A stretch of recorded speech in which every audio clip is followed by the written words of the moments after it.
Angles in a quadrilateral add to 360 degrees. That is, for any four-sided shape, it will have four angles, and the four angles should add up to 360 degrees. In example 1, we have to find x. That is, if y is twice angle x. So this one here is twice this one. So start off by using this fact.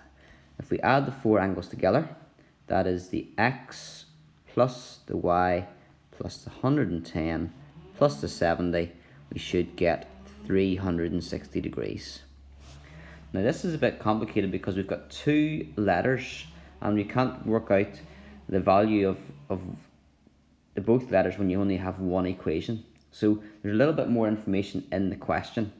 It says find x if y is twice angle x. So it's double the size.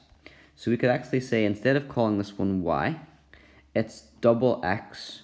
Think of how you would say double x. Double x is 2x.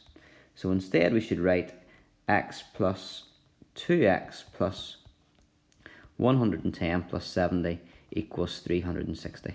Now we've got an equation with only one letter, and we can solve that. To start solving the equation, we should first of all simplify. So we look at any terms that are like. So here we have x plus 2x, they are like terms. X plus 2x would give you 3x. And those numbers on the left hand side, the 110 and the 70, they're both the same type of terms, they're both just numbers. So we can add them to get 180. The right hand side stays as it is. So now we have simplified, we can solve it. So to solve, we want to take off the 180 from both sides to find out the value of the 3x on its own.